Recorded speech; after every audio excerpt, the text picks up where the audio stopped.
Šodien esam priecīgas, ka ir 3. lielā Kunga žēlsirdības gada slavēšana.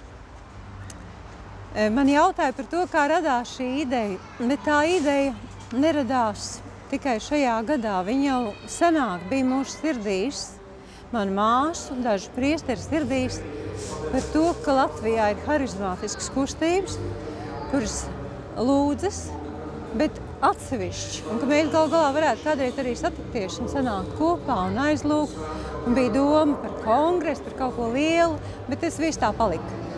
Un tad šī gada sākumā, katrā ziņā tas bija pirms gada, man liekas, pirms gada, jā, kad mēs satikāmies šeit, mūsu klosterī māsas un vēl viens priesteris, un mums pēkšņi šī sajūta atkal bija dzīva. Mēs teicām, Dieva žēlsirdības gads, īpašs gads, ko Francisks ir pasludinājis mums pāvests. Ir kaut kas jādara, mēģinam. Mēs piesaņēmām vēl vienam priesterim, un tad tā, soli pa solītim, mēs teicām, Dievs, ja tu gribi, tad tas notiks. Tad arī tā aizgāja. Un patiesībā mēs gribējām sanākt kopā un slavēt un pateikties Dievam. Un izlūgt Latvijai žēlsirdību no Dieva šajā gadā īpašas dāvanas. Pirmkārt, vienotības dāvana baznīcā.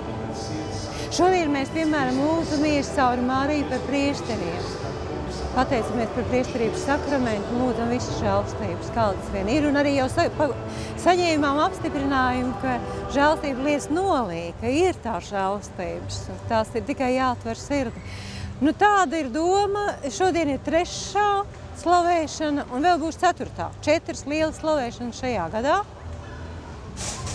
Tās mūs atvērs noteikti uz tālāku sadarbību. Es domāju, ka tas milzīgais iegūms ir tas, ka mēs patiešām esam sanākuši kopā, viens otru jau iepazinuši, iemīlējuši un atvērušies vairāk viens uz otru. Tas ir spēks, vienotībā ir spēks.